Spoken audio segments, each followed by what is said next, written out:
कोटि रुद्र संहिता।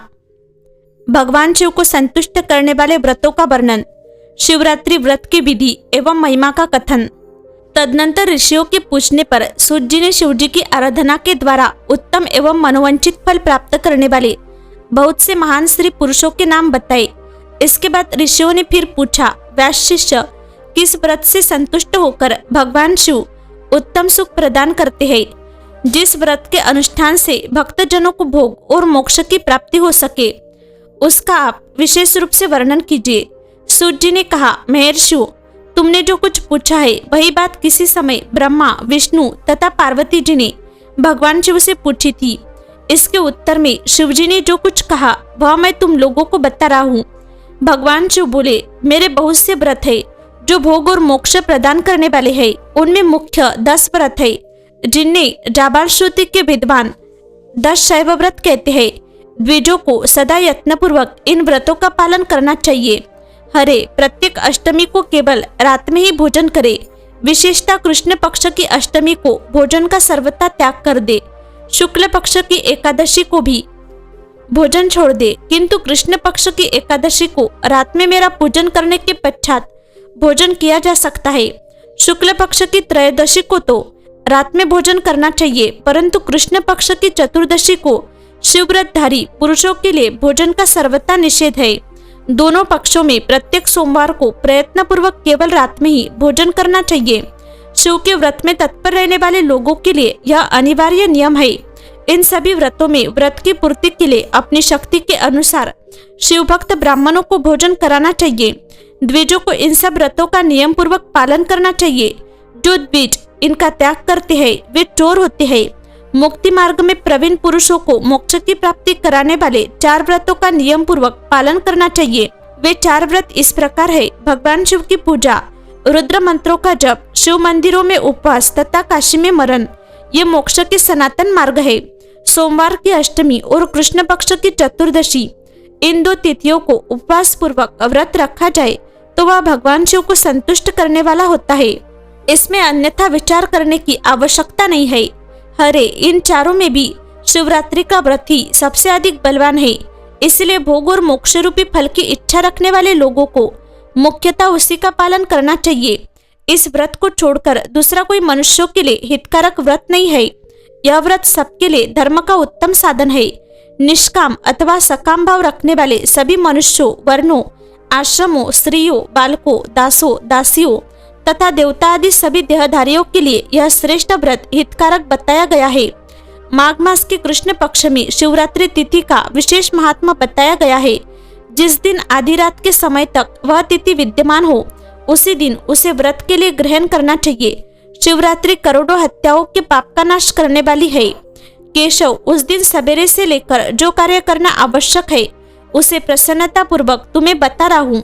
तुम ध्यान देकर सुनो। बुद्धिमान पुरुष सवेरे उठकर बड़े आनंद के साथ स्नान आदि नित्य कर्म करे, आलस्य को पास न आने दे। फिर शिवालय में जाकर शिवलिंग का विधिवत पूजन करके मुझ शिव को नमस्कार करने के पश्चात उत्तम रीति से संकल्प करे। संकल्प: देव देव महादेव नीलकंठ नमस्तुते कर्तुमिच्छाम्यहं देव शिवरात्रि व्रतम तव तव प्रभावा देवेश निर्विघ्नं भवेदिति कामाद्या शत्रुवो मान वय पिंडाम कुवर्तनु नैव ही। देव देव महादेव नीलकंठ, आपको नमस्कार है। देव, मैं आपके शिवरात्रि व्रत का अनुष्ठान करना चाहता हूँ। देवेश्वर, आपके प्रभाव से यह व्रत बिना किसी विघ्न बाधा के पूर्ण हो और काम आदि शत्रु मुझे पीड़ा न दे। ऐसा संकल्प करके पूजन सामग्री का संग्रह करे और उत्तम स्थान में जो शास्त्र प्रसिद्ध शिवलिंग हो उसके पास रात में जाकर स्वयं उत्तम विधि विधान का संपादन करे। फिर शिव के दक्षिण या पश्चिम भाग में सुंदर स्थान पर उनके निकट ही पूजा के लिए संचित सामग्री को रखे। तदनंतर श्रेष्ठ पुरुष वहां फिर स्नान करे। स्नान के बाद सुंदर वस्त्र और उपवस्त्र धारण करके 3 बार आचमन करने के पश्चात पूजन आरंभ करे। जिस मंत्र के लिए जो द्रव्य नियत हो उस मंत्र को पढ़कर उसी द्रव्य के द्वारा पूजा करनी चाहिए। बिना मंत्र के महादेव जी की पूजा नहीं करनी चाहिए। गीत, वाद्य, नृत्य आदि के साथ भक्ति भाव से संपन्न हो रात्रि के प्रथम पहर में पूजन करके विद्वान पुरुष मंत्र का जप करे। यदि मंत्रज्ञ पुरुष उस समय श्रेष्ठ पार्थिव लिंग का निर्माण करे तो नित्य कर्म करने के पश्चात पार्थिव लिंग का ही पूजन करे। पहले पार्थिव बनाकर पीछे उसकी विधिवत स्थापना करे, फिर पूजन के पश्चात नाना प्रकार के स्तोत्रों द्वारा भगवान ऋषभ ध्वज को संतुष्ट करे। बुद्धिमान पुरुष को चाहिए कि उस समय शिवरात्रि व्रत के महात्मा का पाठ करे। श्रेष्ठ भक्त अपने व्रत की पूर्ति के लिए उस महात्मा को श्रद्धा पूर्वक सुने। रात्रि के चारों पहरों में 4 पार्थिव लिंगों का निर्माण करके आवाहन से लेकर विसर्जन तक क्रमशः उनकी पूजा करे और बड़े उत्साह के साथ प्रसन्नता पूर्वक जागरण करे। प्रातःकाल स्नान करके पुनः वह पार्थिव शिव का स्थापन और पूजन करे। इस तरह व्रत को पूरा करके हाथ जोड़ मस्तक झुकाकर बारंबार नमस्कार पूर्वक भगवान शंभु से इस प्रकार प्रार्थना करे। प्रार्थना एवं विसर्जन।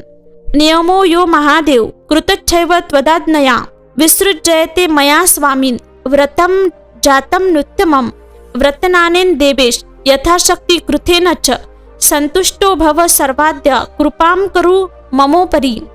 महादेव, आपकी आज्ञा से मैंने जो व्रत ग्रहण किया था स्वामिन, वह परम उत्तम व्रत पूर्ण हो गया। अंता अब उसका विसर्जन करता हूँ। देवेश्वर सर्व यथाशक्ति किए गए इस व्रत से आप आज मुझ पर कृपा करके संतुष्ट हो। तत्पश्चात शिव को पुष्पांजलि समर्पित करके विधि पूर्वक दान दे। फिर शिव को नमस्कार करके व्रत संबंधी नियम का विसर्जन कर दे। अपनी शक्ति के अनुसार शिव भक्त ब्राह्मणों विशेषतः सन्यासियों को भोजन कराकर पूर्णतया संतुष्ट करके स्वयं भी भोजन करे। हरे, शिवरात्रि को प्रत्येक प्रहर में श्रेष्ठ शिव भक्तों को जिस प्रकार विशेष पूजा करनी चाहिए उसे मैं बताता हूँ, सुनो। प्रथम पहर में पार्थिव लिंग की स्थापना करने के पश्चात प्रथम पहर में पार्थिव लिंग की स्थापना करके अनेक सुंदर उपचारों द्वारा उत्तम भक्तिभाव से पूजा करे। पहले गंध, पुष्प आदि 5 द्रव्यों द्वारा सदा महादेव जी की पूजा करनी चाहिए। उस द्रव्य से संबंध रखने वाले मंत्र का उच्चारण करके पृथक पृथक वह द्रव्य समर्पित करे। इस प्रकार द्रव्य समर्पण के पश्चात भगवान शिव को जलधारा अर्पित करे। विद्वान पुरुष चढ़े हुए द्रव्य को जलधारा से ही उतारे। जलधारा के साथ साथ 108 मंत्र का जप करके वह निर्गुण सगुण रूप शिव का पूजन करे। गुरु से प्राप्त हुए मंत्र द्वारा भगवान शिव की पूजा करे, अन्यथा नाम मंत्र द्वारा सदाशिव का पूजन करना चाहिए। विचित्र चंदन, अखंड चावल और काले तिलों से परमात्मा शिव की पूजा करनी चाहिए। कमल और कनेर के फूल चढ़ाने चाहिए।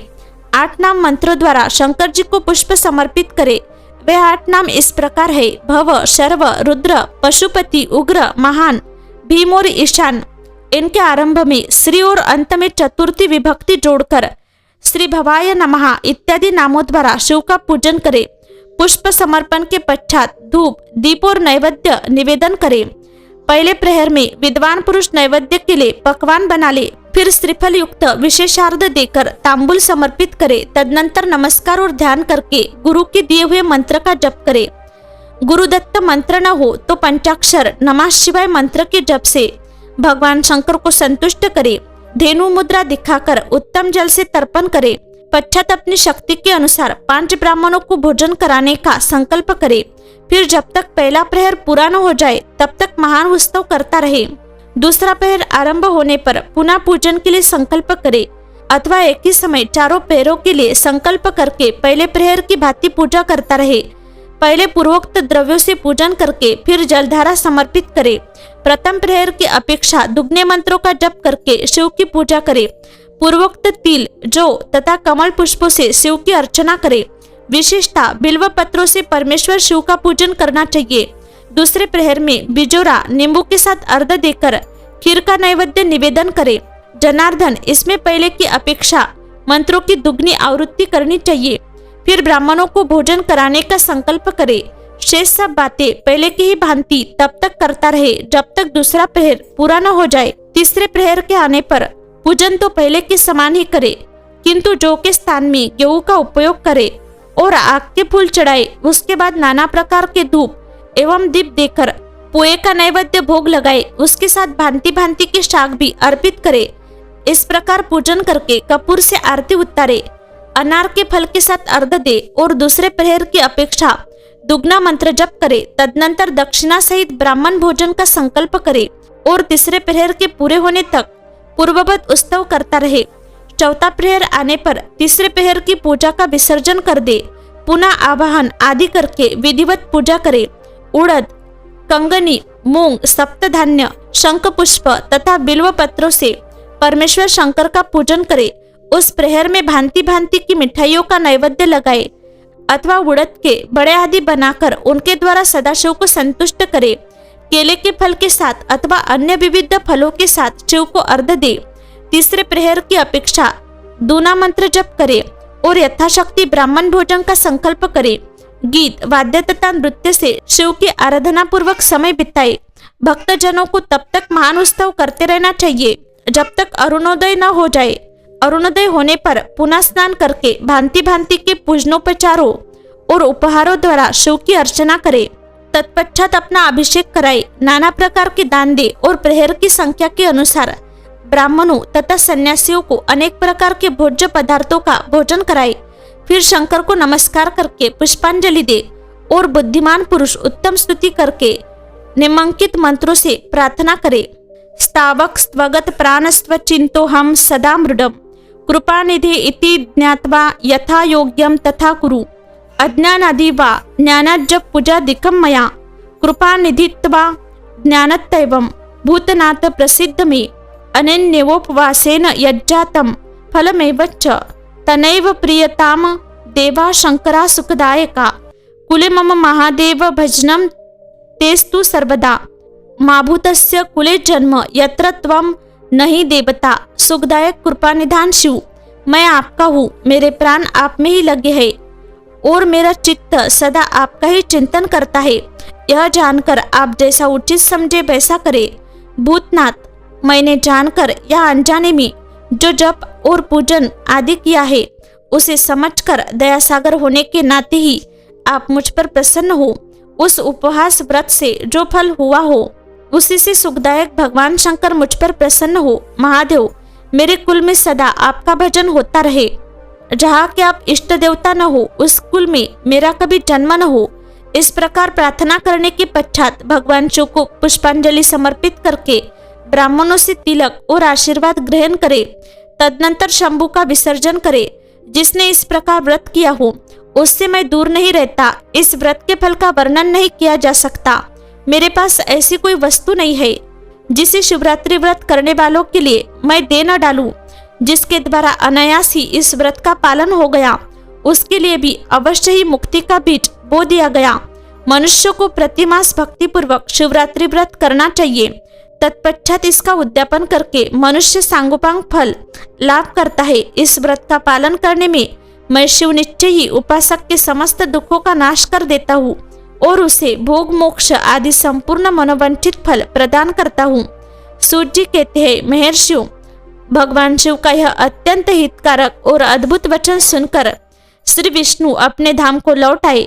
उसके बाद इस उत्तम व्रत का अपना हित चाहने वाले लोगों में प्रचार हुआ। किसी समय केशव ने नारद जी से भोग और मोक्ष देने वाले इस दिव्य शिवरात्रि व्रत का वर्णन किया था। शिवरात्रि व्रत के उद्यापन की विधि। ऋषि बोले, सूत जी, अब हमें शिवरात्रि व्रत के उद्यापन की विधि बताइए जिसका अनुष्ठान करने से साक्षात भगवान शंकर निश्चय ही प्रसन्न होते हैं।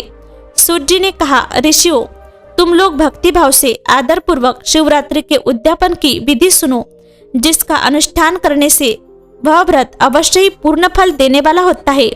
लगातार 14 वर्ष तक शिवरात्रि के शुभ व्रत का पालन करना चाहिए।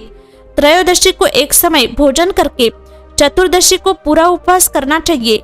शिवरात्रि के दिन नित्य कर्म संपन्न करके शिवालय में जाकर विधि पूर्वक शिव का पूजन करे। तत्पश्चात वह यत्न पूर्वक एक दिव्य मंडल बनवाए जो तीनों लोकों में गौरी तिलक नाम से प्रसिद्ध है। उसके मध्य भाग में दिव्य लिंगोत्तभद्र मंडल की रचना करे अथवा मंडप के भीतर सर्वोत्तभद्र मंडल का निर्माण करे। वहाँ प्राजापत्य नामक कलशों की स्थापना करनी चाहिए। वे शुभ कलश वस्त्र, फल और दक्षिणा के साथ होने चाहिए। उन सबको मंडप के पार्श्व भाग में यत्न पूर्वक स्थापित करे। मंडप के मध्य भाग में एक सोने का अथवा दूसरी धातु तांबे आदि का बना हुआ कलश स्थापित करे। व्रती पुरुष उस कलश पर पार्वती सहित शिव की सुवर्णमय प्रतिमा बनाकर रखे। वह प्रतिमा 1 पल तोले अथवा आधे पल सोने की होनी चाहिए। या जैसी अपनी शक्ति हो उसके अनुसार प्रतिमा बनवा ले। वाम भाग में पार्वती की और दक्षिण भाग में शिव की प्रतिमा स्थापित करके रात्रि में उनका पूजन करे। आलस्य छोड़कर पूजन का काम करना चाहिए। उस कार्य में 4 ऋत्विजों के साथ एक पवित्र आचार्य का वरण करे और उन सब की आज्ञा लेकर भक्तिपूर्वक शिव की पूजा करे। रात को प्रत्येक प्रहर में पृथक पृथक पूजा करते हुए जागरण करे। व्रती पुरुष भगवत संबंधी कीर्तन, गीत एवं नृत्य आदि के द्वारा सारी रात बिताए। इस प्रकार विधिवत पूजन पूर्वक भगवान शिव को संतुष्ट करके प्रातःकाल पुनः पूजन करने के पश्चात सविधि होम करे। फिर यथाशक्ति प्राजापत्य विधान करे।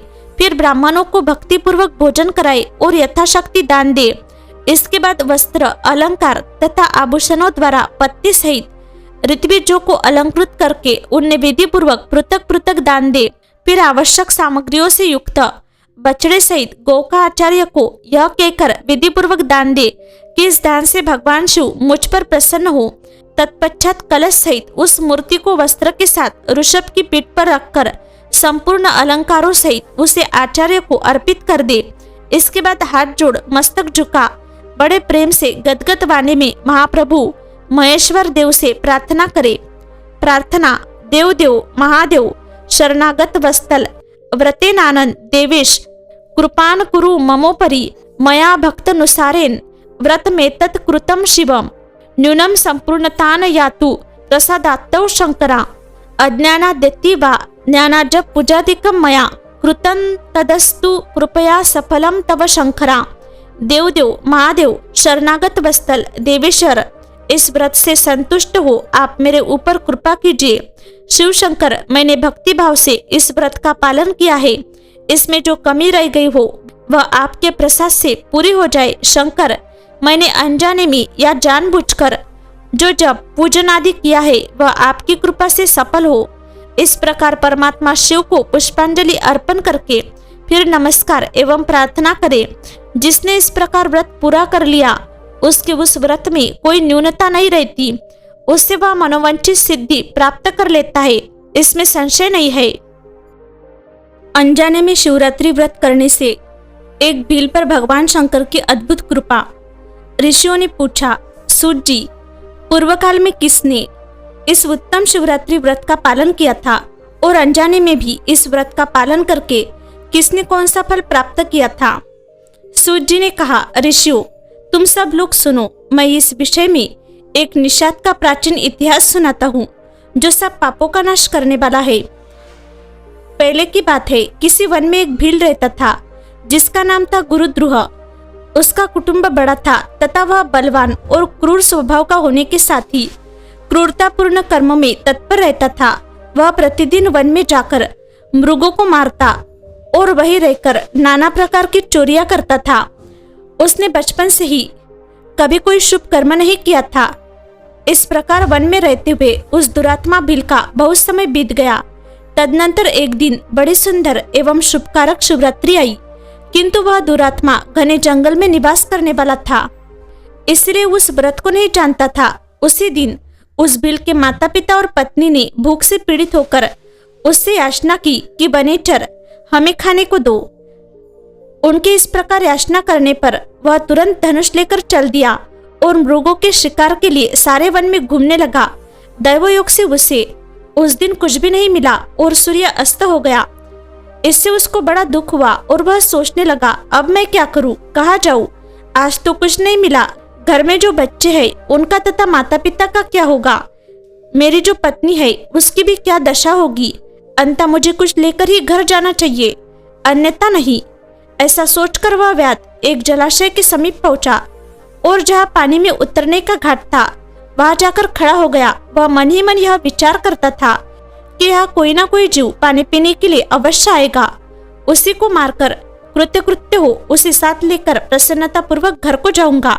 ऐसा निश्चय करके वह व्याध एक बेल के पेड़ पर चढ़ गया और वही जल साथ लेकर बैठ गया। उसके मन में केवल यही चिंता थी कि कब कोई जीव आएगा और कब मैं उसे मारूंगा। इसी प्रतीक्षा में भूख प्यास से पीड़ित हो वह बैठा रहा। उस रात के पहले प्रहर में एक प्यासी हरिणी वहां आई जो चकित होकर जोर जोर से चौकड़ी भर रही थी।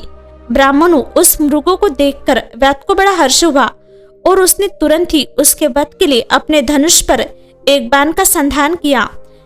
ऐसा करते हुए उसके हाथ के धक्के से थोड़ा सा जल और बिल्वपत्र नीचे गिर पड़े।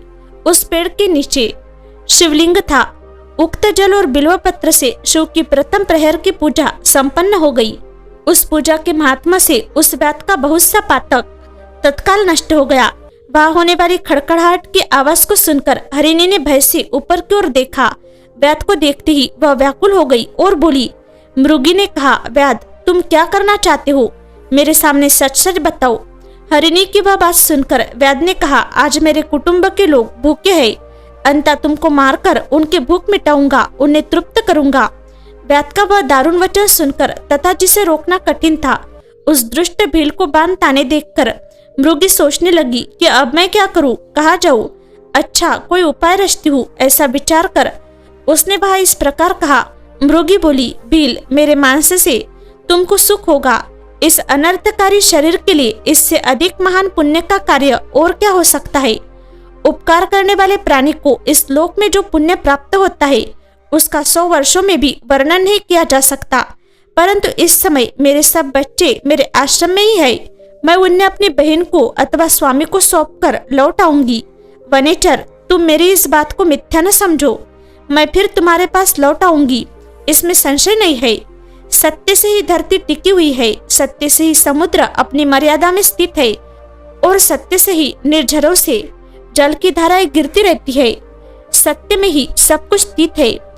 सूर्य कहते हैं। मृगु के ऐसा कहने पर भी जब व्याध ने उसकी बात नहीं मानी तब उसने अत्यंत विस्मित एवं भयभीत हो पुनः इस प्रकार कहना आरंभ किया। मृगी बोली, व्याध सुनो, मैं तुम्हारे सामने ऐसी शपथ खाती हूँ जिससे घर जाने पर मैं अवश्य तुम्हारे पास लौट आऊंगी। ब्राह्मण यदि वेद बेचे और तीनों काल संध्या न करे तो उसे जो पाप लगता है, पति की आज्ञा का उल्लंघन करके स्वेच्छानुसार कार्य करने वाली स्त्रियों को जिस पाप की प्राप्ति होती है, किए हुए उपकार को न मानने वाले, भगवान शंकर से विमुख रहने वाले, दूसरों से द्रोह करने वाले, धर्म को लांघने वाले तथा विश्वासघात और छल करने वाले लोगों को जो पाप लगता है, उसी पाप से मैं भी लिप्त हो जाऊं यदि लौटकर यहाँ न आऊं। इस तरह अनेक शपथ खाकर जब मृगी चुपचाप खड़ी हो गई तब उस व्याध ने उस पर विश्वास करके कहा, अच्छा अब तुम अपने घर को जाओ। तब वह मृगी बड़े हर्ष के साथ पानी पीकर अपने आश्रम मंडल में गई। इतने में ही रात का वह पहला प्रहर व्याध के जागते ही जागते बीत गया। तब उस हिरणी की बहन दूसरी मृगी जिसका पहले ने स्मरण किया था, उसी की राह देखती हुई जल पीने के लिए वहां आ गई। उसे देखकर भील ने स्वयं बाण को तरक से खींचा। ऐसा करते समय पुनः पहले की भांति भगवान शिव के ऊपर जल और बिल्वपत्र गिरे। उसके द्वारा महात्मा शंभु के दूसरे प्रहर की पूजा संपन्न हो गई। यद्यपि वह प्रसंग बसी हुई थी तो भी व्याध के लिए सुखदायिनी हो गई। मृगी ने उसे बाण खींचते देख पूछा, वनेचर यह क्या करते हो? व्याध ने पूर्ववत उत्तर दिया, मैं अपने भूखे कुटुंब को तृप्त करने के लिए तुझे मारूंगा। यह सुनकर वह मृगी बोली। मृगी ने कहा, व्याध मेरी बात सुनो, मैं धन्य हूँ, मेरा देह धारण सफल हो गया क्योंकि इस अनित्य शरीर के द्वारा उपकार होगा, परंतु मेरे छोटे छोटे बच्चे घर में है। अंत में एक बार जाकर उन्हें अपने स्वामी को सौंप दूं, फिर तुम्हारे पास लौट आऊंगी। व्याध बोला, तुम्हारी बात पर मुझे विश्वास नहीं है, मैं तुझे मारूंगा, इसमें संशय नहीं है। यह सुनकर वह हरिणी भगवान विष्णु की शपथ खाती हुई बोली, व्याध जो कुछ मैं कहती हूँ उसे सुनो। यदि मैं लौट कर न आऊं तो अपना सारा पुण्य हार जाऊं, क्योंकि जो वचन देकर उससे पलट जाता है वह अपने पुण्य को हार जाता है। जो पुरुष अपनी विवाहिता स्त्री को त्याग कर दूसरे के पास जाता है, वैदिक धर्म का उल्लंघन करके कपोल कल्पित धर्म पर चलता है, भगवान विष्णु का भक्त होकर शिव की निंदा करता है, माता पिता की निधन तिथि को श्राद्ध आदि न करके उसे सुना बिता देता है तथा मन में संताप का अनुभव करके अपने दिए हुए वचन को पूरा करता है, ऐसे लोगों को जो पाप लगता है वही मुझे भी लगे यदि मैं लौट कर न आऊं। सूर्य कहते हैं। उसके ऐसा कहने पर व्याध ने उस मृगी से कहा, जाओ। मृगी जल पीकर हर्षपूर्वक अपने आश्रम को गई। इतने में ही रात का दूसरा प्रहर भी व्याध के जागते जागते बीत गया।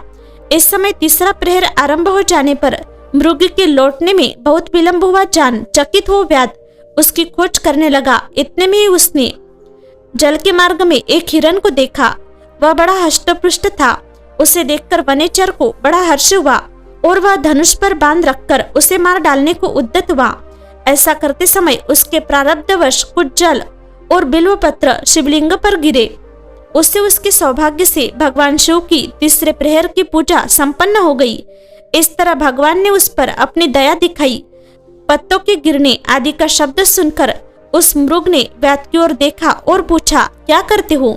व्याध ने उत्तर दिया, मैं अपने कुटुंब को भोजन देने के लिए तुम्हारा वध करूंगा। व्याध की यह बात सुनकर हिरन के मन में बड़ा हर्ष हुआ और तुरंत ही व्याध से इस प्रकार बोला।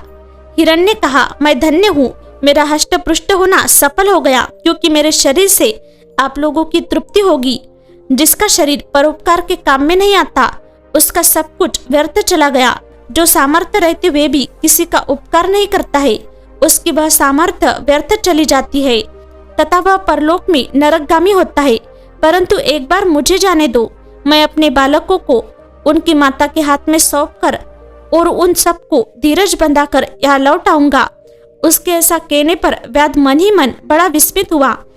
उसका हृदय कुछ शुद्ध हो गया था और उसके सारे पाप पुंज नष्ट हो चुके थे। उसने इस प्रकार कहा। व्याध बोला, जो यहाँ आए वे सब तुम्हारी ही तरह बातें बनाकर चले गए, परंतु वे वंचक अभी तक यहाँ नहीं लौटे हैं। मृग, तुम भी इस समय संकट में हो, इसलिए झूठ बोलकर चले जाओगे, फिर आज मेरा जीवन निर्वाह कैसे होगा? मृग बोला, व्याध, मैं जो कुछ कहता हूँ उसे सुनो, मुझ में असत्य नहीं है। सारा चराचर ब्रह्मांड सत्य से ही टिका हुआ है। जिसकी वाणी झूठी होती है उसका पुण्य उसी क्षण नष्ट हो जाता है।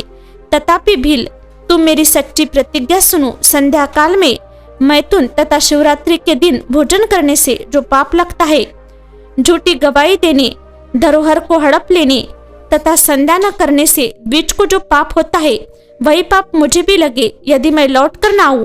जिसके मुख से कभी शिव का नाम नहीं निकलता, जो सामर्थ्य रहते हुए भी दूसरों का उपकार नहीं करता, पर्व के दिन श्रीफल तोड़ता, अभक्ष भक्षण करता तथा शिव की पूजा किए बिना और भस्म लगाए बिना भोजन कर लेता है, इन सब का पातक मुझे लगे यदि मैं लौट कर न आऊं।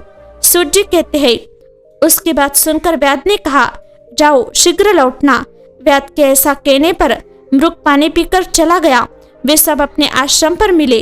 तीनों ही प्रतिज्ञाबद्ध हो चुके थे। आपस में एक दूसरे के वृत्तांत को भली भांति सुनकर सत्य के पास से बंधे हुए उन सब ने यही निश्चय किया कि वह अवश्य जाना चाहिए। इस निश्चय के बाद वह बालकों को आश्वासन देकर वे सब के सब जाने के लिए उत्सुक हो गए। उस समय जेठी मृगी ने वह अपने स्वामी से कहा, स्वामीन, आपके बिना यहाँ बालक कैसे रहेंगे? प्रभु, मैंने ही वहाँ पहले जाकर प्रतिज्ञा की है, इसलिए केवल मुझको जाना चाहिए, आप दोनों यही रहे। उसकी यह बात सुनकर छोटी मृगी बोली, बहन, मैं तुम्हारी सेविका हूँ, इसलिए आज मैं ही व्याध के पास जाती हूँ, तुम यही रहो। यह सुनकर मृग बोला, मैं ही वहाँ जाता हूँ, तुम दोनों यहाँ रहो, क्योंकि शिशुओं की रक्षा माता से ही होती है। स्वामी की यह बात सुनकर उन दोनों मृगियों ने धर्म की दृष्टि से विषय स्वीकार नहीं किया। वे दोनों अपने पति से प्रेम पूर्वक बोली, प्रभु, पति के बिना इस जीवन को धिक्कार है।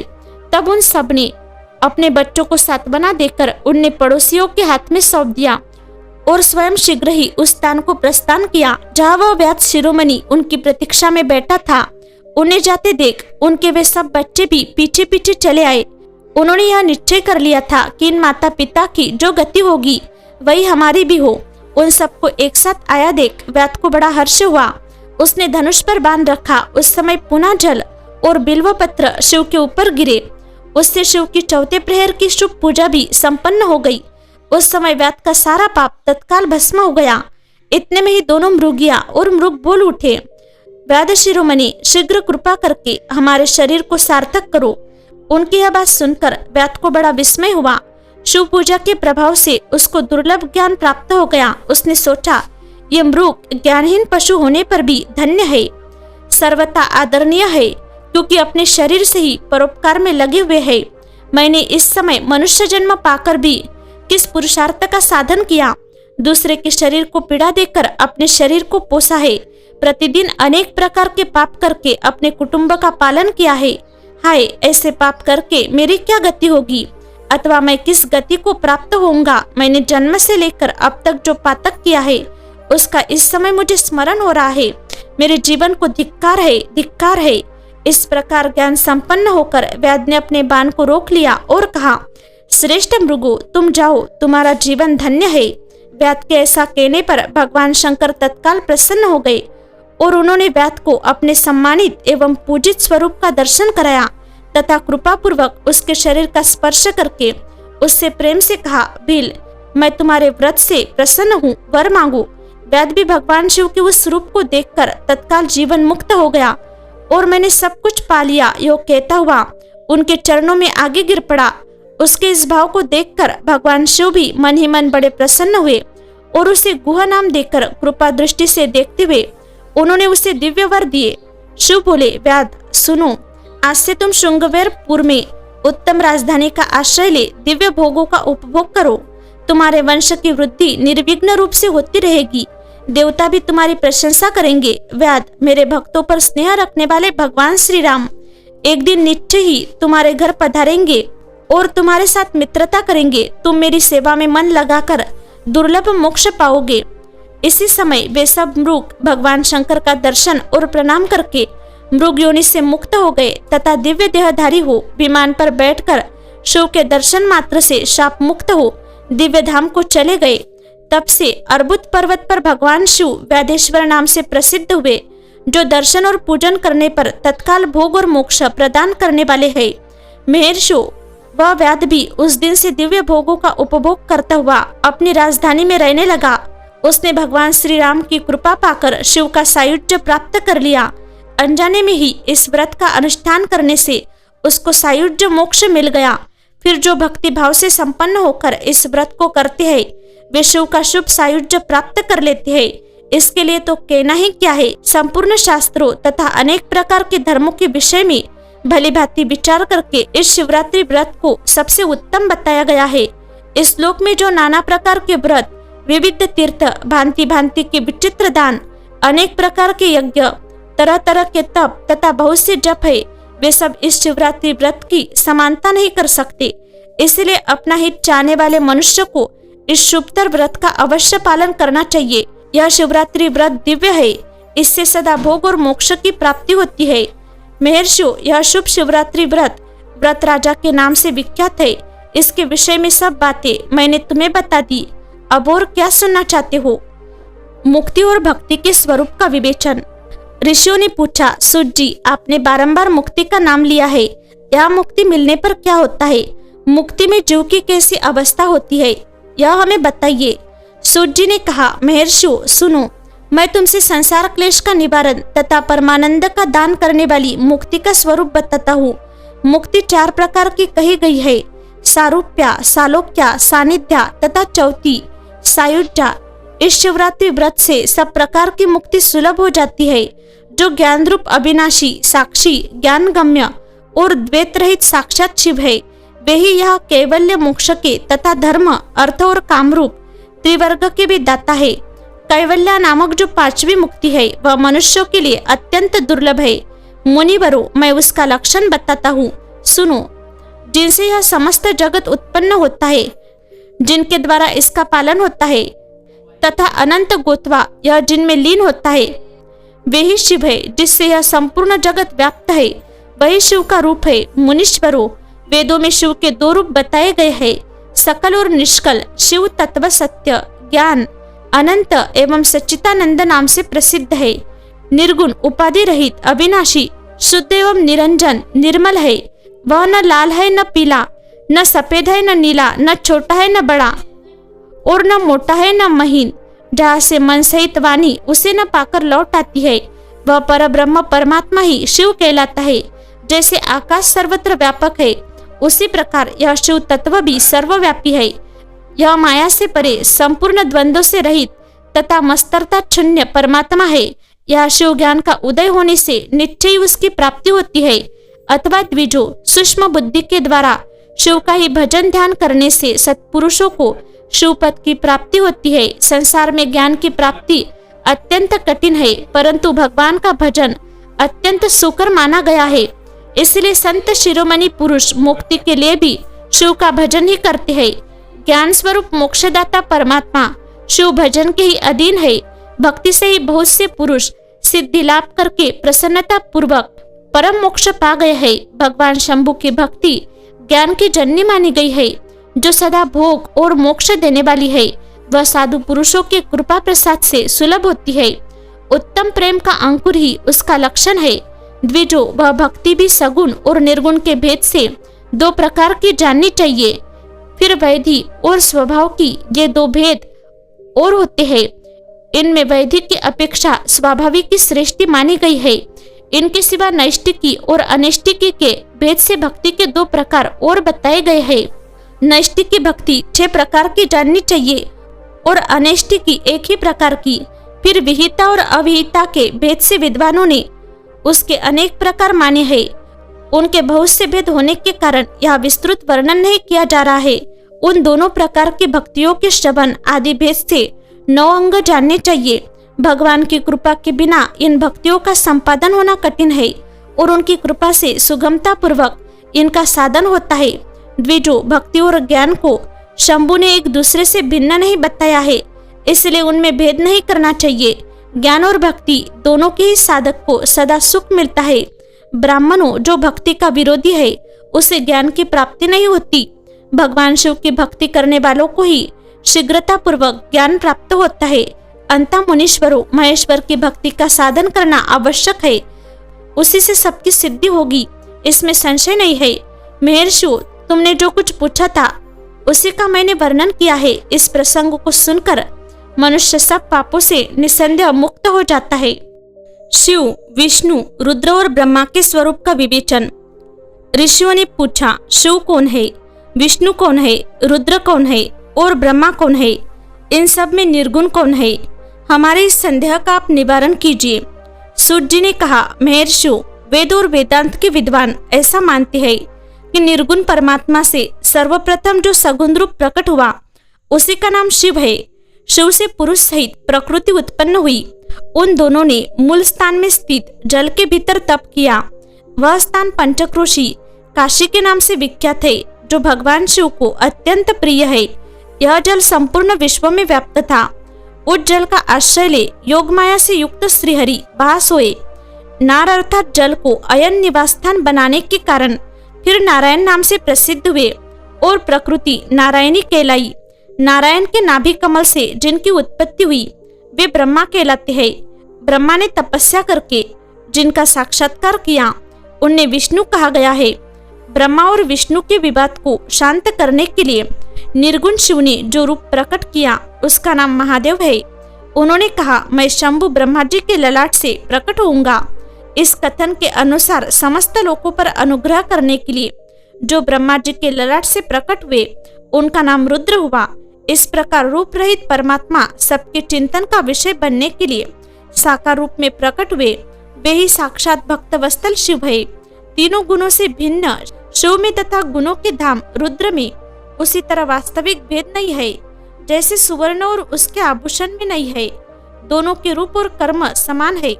दोनों समान रूप से भक्तों को उत्तम गति प्रदान करने वाले हैं। दोनों समान रूप से सबके सेवनीय है तथा नाना प्रकार के लीला विहार करने वाले हैं। भयानक पराक्रमी रुद्र सर्वथा शिव रूपी है। वे भक्तों के कार्य की सिद्धि के निमित्त विष्णु और ब्रह्मा की सहायता करने के लिए प्रकट हुए हैं। अन्य जो जो देवता जिस क्रम से प्रकट हुए हैं उसी क्रम से लय को प्राप्त होते हैं, परंतु रुद्रदेव उस तरह लीन नहीं होते। उनका साक्षात शिव में ही लय होता है। ये प्राकृत प्राणी रुद्र में मिलकर ही लय को प्राप्त होते हैं, परंतु रुद्र इनमें मिलकर लय को नहीं प्राप्त होते। यह भगवती श्रुति का उपदेश है। सब लोग रुद्र का भजन करते हैं, किंतु रुद्र किसी का भजन नहीं करते। वे भक्तवत्सल होने के कारण कभी कभी अपने आप भक्त जनों का चिंतन कर लेते हैं। जो दूसरे देवता का भजन करते हैं वे उसी में लीन होते हैं, इसलिए वे दीर्घकाल के बाद रुद्र में लीन होने का अवसर पाते हैं। जो कोई रुद्र के भक्त है वे तत्काल शिव हो जाते हैं। अंततः उनके लिए दूसरे की अपेक्षा नहीं रहती। यह सनातन श्रुति का संदेश है। वे जो अज्ञान अनेक प्रकार का होता है, परंतु विज्ञान का एक ही स्वरूप है। वह अनेक प्रकार का नहीं होता। उसको समझने का प्रकार मैं बताऊंगा। तुम लोग आदरपूर्वक सुनो। ब्रह्मा से लेकर तृण पर्यंत जो कुछ भी यहाँ देखा जाता है वह सब शिवरूपी है। उसमें नाना तत्व की कल्पना मिथ्या है। सृष्टि के पूर्व भी शिव की सत्ता बताई गई है। सृष्टि के मध्य में भी शिव विराज रहे हैं। सृष्टि के अंत में भी शिव रहते हैं। और जब सब कुछ शून्यता में परिणित हो जाता है उस समय भी शिव की सत्ता रहती है। अंता मुनीश्वरों, शिव को ही चतुर्गुण कहा गया है। वे ही शिव शक्तिमान होने के कारण सगुण जानने योग्य है। इस प्रकार वे सगुण निर्गुण के भेद से दो प्रकार के हैं। जिन शिव ने ही भगवान विष्णु को संपूर्ण सनातन वेद, अनेक वर्ण, अनेक मात्रा तथा अपना ध्यान एवं पूजन दिए है, वे ही संपूर्ण विद्याओं के ईश्वर है, ऐसी सनातन श्रुति है। अतएव शंभु को वेदों का प्राकट्य करता तथा वेदपति कहा गया है। वे ही सब पर अनुग्रह करने वाले साक्षात शंकर है। कर्ता, भर्ता, हर्ता, साक्षी तथा निर्गुण भी वे ही है। दूसरों के लिए काल का मान है, परंतु काल स्वरूप रुद्र के लिए काल की कोई गणना नहीं है, क्योंकि वे साक्षात स्वयं महाकाल है और महाकाली उनके आश्रित है। ब्राह्मण रुद्र और काली को एक से ही बताते हैं। उन दोनों ने सत्य लीला करने वाली अपनी इच्छा से ही सब कुछ प्राप्त किया है। शिव का कोई उत्पादक नहीं है, उनका कोई पालक और संहारक भी नहीं है। वे स्वयं सबके हेतु है। एक होकर भी अनेकता को प्राप्त हो सकते हैं और अनेक होकर भी एकता को। एक ही बीज बाहर होकर वृक्ष और फल आदि के रूप में परिणित होता हुआ पुनः बीज भाव को प्राप्त हो जाता है। इसी प्रकार शिवरूपी महेश्वर स्वयं एक से अनेक होने में हेतु है। यह उत्तम शिव ज्ञान तत्वता बताया गया है। ज्ञानवान पुरुष ही इसको जानता है, दूसरा नहीं। मुनि बोले, सूत जी, आप लक्षण सहित ज्ञान का वर्णन कीजिए, जिसको जानकर मनुष्य शिव भाव को प्राप्त हो जाता है। सारा जगत शिव कैसे है, अथवा शिव ही संपूर्ण जगत कैसे है? ऋषियों का यह प्रश्न सुनकर पौराणिक शिरोमणि सूत जी ने भगवान शिव के चरणार बिंदु का चिंतन करके उनसे कहा, शिव संबंधी तत्वज्ञान का वर्णन तथा उसकी महिमा, कोटि रुद्र संहिता का महात्मा एवं उपसंहार। सूत जी ने कहा, ऋषियों, मैंने शिव ज्ञान जैसा सुना है उसे बता रहा हूँ, तुम सब लोग सुनो। वह अत्यंत गुह्य और परम मोक्ष स्वरूप है। ब्रह्मा, नारद, सनकादि मुनि, व्यास तथा कपिल, इनके समाज में इन्हीं लोगों ने निश्चय करके ज्ञान का जो स्वरूप बताया है उसी को यथार्थ ज्ञान समझना चाहिए। संपूर्ण जगत शिवमय है। यह ज्ञान सदा अनुशीलन करने योग्य है। सर्वज्ञ विद्वान को यह निश्चित रूप से जानना चाहिए कि शिव सर्वमय है। ब्रह्मा से लेकर तृण पर्यंत जो कुछ जगत दिखाई देता है वह सब शिव ही है। वे महादेव जी ही शिव कहलाते हैं। जब उनकी इच्छा होती है तब वे इस जगत की रचना करते हैं। वे ही सबको जानते हैं, उनको कोई नहीं जानता। वे इस जगत की रचना करके स्वयं इसके भीतर प्रविष्ट होकर भी इससे दूर है। वास्तव में उनका इसमें प्रवेश नहीं हुआ है, क्योंकि वे निर्लिप्त सच्चिदानंद स्वरूप है। जैसे सूर्य आदि ज्योतियों का जल में प्रतिबिंब पड़ता है, वास्तव में जल के भीतर उनका प्रवेश नहीं होता, उसी प्रकार साक्षात शिव के विषय में समझना चाहिए। वस्तुतः तो वे स्वयं ही सब कुछ है। मतभेद ही अज्ञान है, क्योंकि शिव से भिन्न किसी द्वैत वस्तु की सत्ता नहीं है। संपूर्ण दर्शनों में मतभेद ही दिखाया जाता है, परंतु वेदांती नित्य अद्वैत तत्व का वर्णन करते हैं। जीव परमात्मा शिव का ही अंश है, परंतु अविद्या से मोहित होकर अवश हो रहा है और अपने को शिव से भिन्न समझता है। अविद्या से मुक्त होने पर वह शिव ही हो जाता है। शिव सबको व्याप्त करके स्थित है और संपूर्ण जंतुओं में व्यापक है। वे जड़ और चेतन सबके ईश्वर होकर स्वयं ही सबका कल्याण करते हैं। जो विद्वान पुरुष वेदांत मार्ग का आश्रय ले उनके साक्षात्कार के लिए साधना करता है, उसे वह साक्षात्कार रूप फल अवश्य प्राप्त होता है। व्यापक अग्नि तत्व प्रत्येक काष्ठ में स्थित है, परंतु जो उस काष्ठ का मंथन करता है वही असंदिग्ध रूप से अग्नि को प्रकट करके देखता है। उसी तरह जो बुद्धिमान या भक्ति आदि साधनों का अनुष्ठान करता है उसे अवश्य शिव का दर्शन प्राप्त होता है, इसमें संशय नहीं है। सर्वत्र केवल शिव है, शिव है, शिव है, दूसरी कोई वस्तु नहीं है। वे शिव भस्म से ही सदा नाना रूपों में भासित होती है। जैसे समुद्र, मिट्टी अथवा सुवर्ण ये उपाधि भेद से नाना तत्वों को प्राप्त होते हैं, उसी प्रकार भगवान शंकर भी उपाधियों से ही अनेक रूपों में भासते हैं। कार्य और कारण में वास्तविक भेद नहीं होता, केवल भ्रम से भरी हुई बुद्धि के द्वारा ही उसमें भेद की प्रतीति होती है। भ्रम दूर होते ही भेद बुद्धि का नाश हो जाता है। जब बीज से अंकुर उत्पन्न होता है तब वह नाना तत्वों को प्रकट करता है, फिर अंत में वह बीज रूप में ही स्थित होता है और अंकुर नष्ट हो जाता है। ज्ञानी बीज रूप में स्थित है और नाना प्रकार के विकार अंकुर रूप है। उन विकार स्वरूप अंकुरों की निवृत्ति हो जाने पर पुरुष फिर ज्ञानी रूप में ही स्थित होता है। इसमें अन्यथा विचार नहीं करना चाहिए। सब कुछ शिव है और शिव ही सब कुछ है। शिव तथा संपूर्ण जगत में कोई भेद नहीं है। फिर क्यों कोई अनेकता देखता है और क्यों एकता ढूंढता है? जैसे एक ही सूर्य नामक ज्योति जल आदि उपाधियों में विशेष रूप से नाना प्रकार की दिखाई देती है, उसी प्रकार शिव भी है। जैसे आकाश सर्वत्र व्यापक होकर भी स्पर्श आदि बंधन में नहीं आता, उसी प्रकार व्यापक शिव भी कहीं नहीं बनते। अहंकार से युक्त होने के कारण शिव का अंश जीव कहलाता है। उस अहंकार से मुक्त होने पर वह साक्षात शिव ही है। कर्मों के भोग में लिप्त होने के कारण जीव तुच्छ है और निर्लिप्त होने के कारण शिव महान है। जैसे एक ही सुवर्ण आदि चांदी आदि से मिल जाने पर कम कीमत का हो जाता है, उसी प्रकार अहंकार युक्त जीव अपना महत्व खो बैठता है। जैसे क्षार आदि से शुद्ध किया हुआ उत्तम सुवर्ण आदि पूर्ववत बहुमूल्य हो जाता है, उसी प्रकार संस्कार विशेष से शुद्ध होकर जो भी शुद्ध हो जाता है। पहले सद्गुरु को पाकर भक्ति भाव से युक्त हो, शिव बुद्धि से उनका पूजन और स्मरण आदि करे। गुरु में शिव बुद्धि करने से सारे पाप आदि मल शरीर से निकल जाते हैं।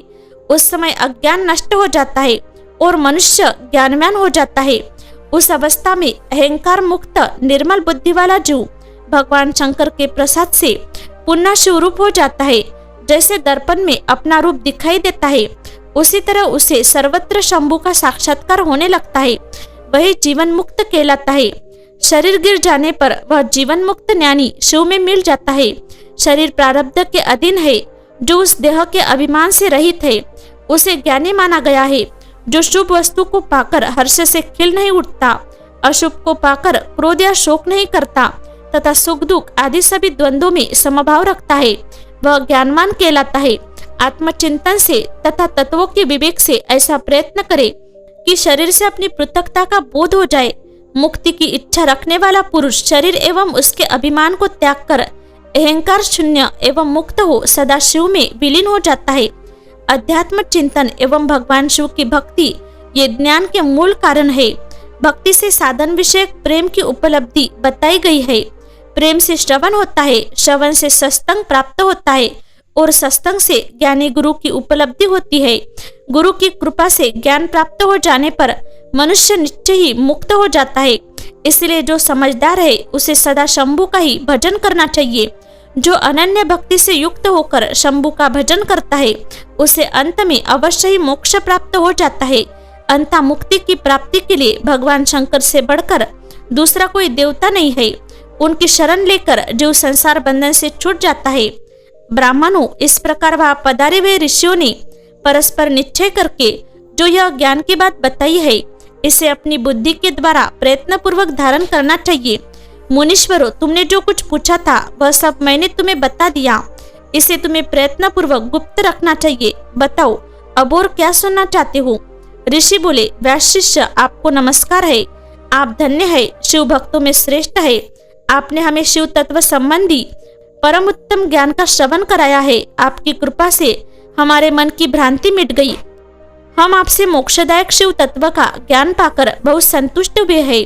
सूत जी ने कहा, द्विजो, जो नास्तिक हो, श्रद्धाहीन हो और छठ हो, जो भगवान शिव का भक्त न हो तथा इस विषय को सुनने की रुचि न रखता हो, उसे इस तत्व ज्ञान का उपदेश नहीं देना चाहिए। व्यास जी ने इतिहास, पुराणों, वेदों और शास्त्रों का बारंबार विचार करके उनका सार निकालकर मुझे उपदेश दिया है। इसका एक बार श्रवण करने मात्र से सारे पाप भस्म हो जाते हैं। अभक्तों को भक्ति प्राप्त होती है और भक्त की भक्ति बढ़ती है। दोबारा सुनने से उत्तम भक्ति प्राप्त होती है। तीसरी बार सुनने से मोक्ष प्राप्त होता है। अंतः भोग और मोक्ष रूप फल की इच्छा रखने वाले लोगों को इसका बारंबार श्रवण करना चाहिए। उत्तम फल को पाने के उद्देश्य से इस पुराण की 5 आवृत्तियां करनी चाहिए।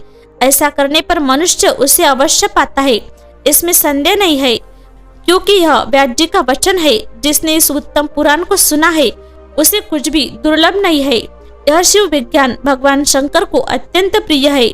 यह भोग और मोक्ष देने वाला तथा शिव भक्ति को बढ़ाने वाला है। इस प्रकार मैंने शिव पुराण की यह चौथी आनंददायिनी तथा परम पुण्यमयी संहिता कही है, जो कोटि रुद्र संहिता के नाम से विख्यात है। जो पुरुष एकाग्र चित्त हो भक्ति भाव से इस संहिता को सुनेगा या सुनाएगा, वह समस्त भोगों का उपभोग करके अंत में परम गति को प्राप्त कर लेगा। कोटि रुद्र संहिता संपूर्ण।